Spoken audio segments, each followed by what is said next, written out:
Oi, seja bem-vinda ao meu canal e espero que você seja edificada através desse vídeo. Meu nome é Carielle e estou aqui como sua amiga, sua irmã em Cristo, para falar daquilo que edifica, daquilo que nos anima, que nos transforma, que nos molda a cada dia.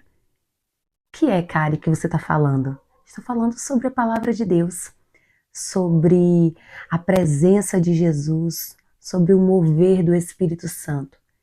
Ninguém, ninguém a não ser Jesus tem esse poder de colocar em nós um coração puro que permite ser moldado dia após dia através da sua palavra. E hoje quero falar com você sobre uma passagem bíblica que se encontra no Evangelho segundo Marcos, no capítulo 5, a partir do versículo 21. Uma passagem muito conhecida e não irei me estender aqui nesse vídeo. Prometo não te enfadar. Então, vou ler rapidinho aqui alguns versículos, tá certo? E assim diz: E passando Jesus outra vez num barco para outra banda, ajuntou-se a ele uma grande multidão, e ele estava junto do mar. E eis que chegou um dos principais da sinagoga, por nome Jairo, e vendo-o, prostrou-se aos seus pés. E rogava-lhe muito, dizendo: Minha filha está enferma. Rogo-te que venhas e te imponhas as mãos para que sare e viva. E foi com ele e seguia uma grande multidão que o apertava. Olha isso. Não vou ler o capítulo todo, não. Essa passagem fala sobre a filha de Jairo, uma menina que estava doente e estava à beira da morte. Olha que coisa interessante. Jairo estava muito preocupado com a filha. Jairo servia no templo, era um dos principais do templo, né? Um príncipe da sinagoga. E ele vê que a sua filha estava muito doente, à beira de uma morte, e ele procura por Jesus. E ele vai ao encontro de Jesus. Anda por muito tempo, até o momento que ele se encontra com Jesus e ele pede que Jesus vá até a casa dele, porque a filha dele está moribunda, está enferma, está doente.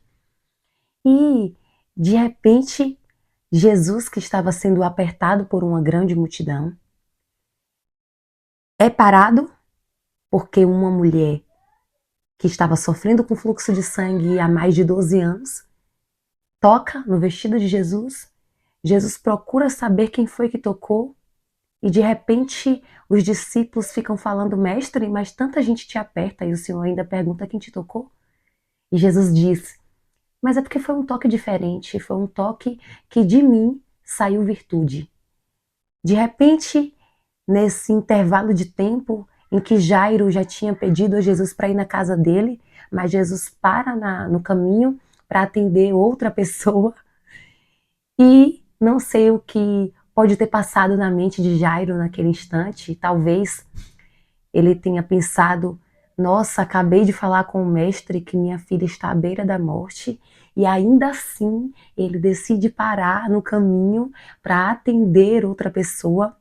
Não sei, podem ter surgido vários pensamentos na mente de Jairo naquele instante, um desespero ter tomado conta dele.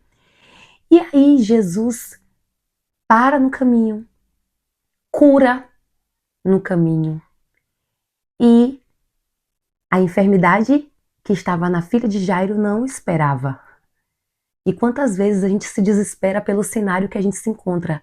A gente vê o cenário caótico, a gente vê o cenário que mais parece de destruição do que qualquer outra coisa e a gente já pensa que não vai ter mais jeito.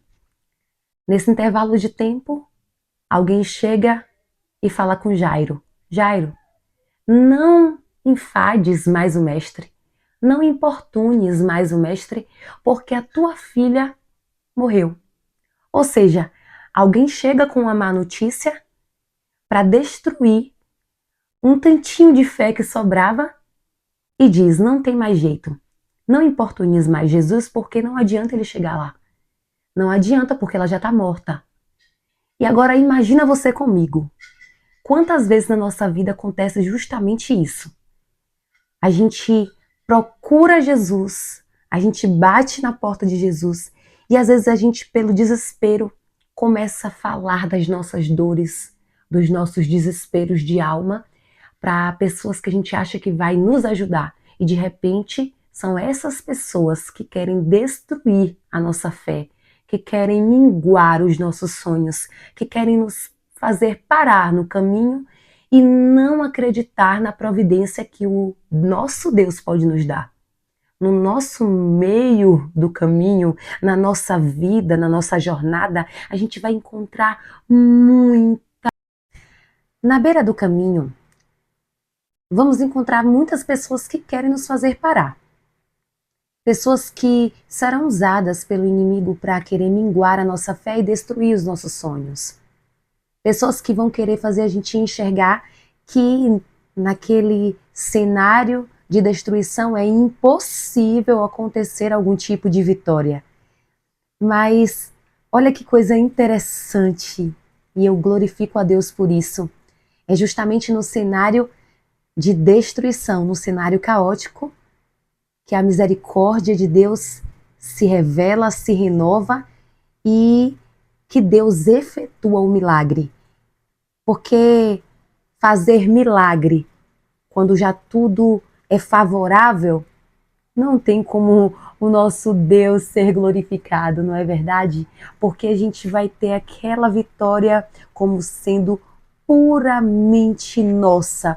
Eu que consegui, eu quem fiz, eu que corri atrás. Mas quando o cenário é de destruição, quando a má notícia é: já era, não enfades mais o mestre, porque agora não tem mais jeito, não tem mais solução. É justamente aí que Deus chega e diz para Jairo, e diz para você que me assiste aqui através desse canal: não temas, crê somente. Olha que coisa! Gente, Jairo, que estava já desesperado porque a filha estava à beira da morte, de repente fala com Jesus. Jesus tem que atender alguém no meio do caminho e depois chega alguém e diz: não enfades mais o mestre, porque a tua filha, Jairo, já está morta. Jesus, ouvindo aquela má notícia, diz: não temas, crê somente. Agora pense você comigo, quando tudo está indo de mal a pior na sua vida e alguém chega para você e diz: não temas, crê somente.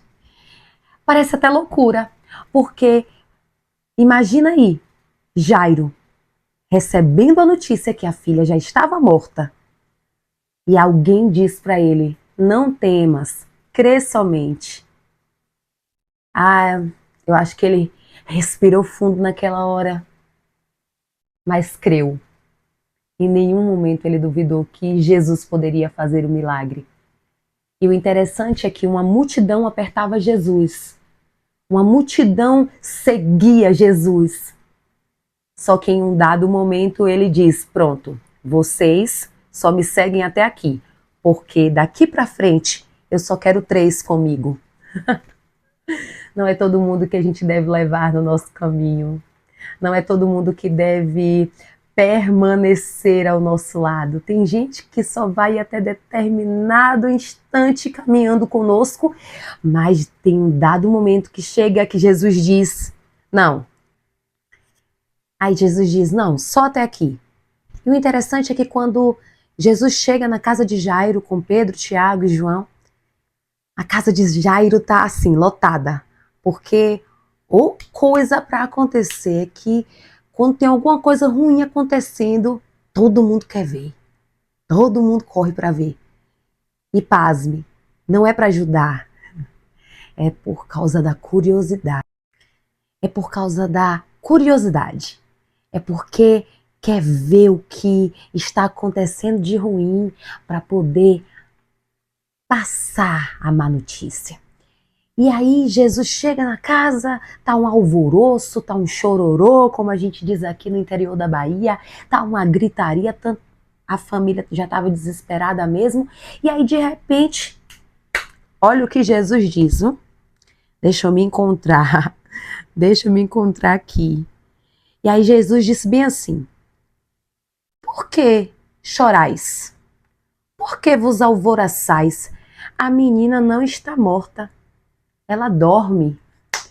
E a Bíblia diz que riram de Jesus. Oxe, ainda riram de Jesus. Aí Jesus trata de deixar só na casa Pedro, Tiago, João, o pai e a mãe da menina que estava morta. Coloca todo o resto para sair. É isso mesmo. E aí, de repente, Jesus olha para a menina que estava na cama, aos olhares humanos, morta. Mas o que é morte para o homem é sinal de que a vida para Deus. Deus sabe o que faz, Deus sabe o que Ele é capaz de fazer. Ele olha para aquela menina e diz: Talita cumi, que significa dizer: menina, a ti te digo, levanta-te. E a menina levantou. E a Bíblia diz que ela se levantou, pois já tinha 12 anos. E todo mundo ficou assombrado, com grande espanto. Você sabe o que é que Jesus está dizendo aqui? Aquilo que você tem pensado que é para a morte na tua vida, é para que o nome de Deus seja glorificado através de você. Levanta, levanta. Deus te abençoe e até o próximo vídeo. Não esquece de curtir aqui, comentar, tá certo? Deus abençoe sua vida.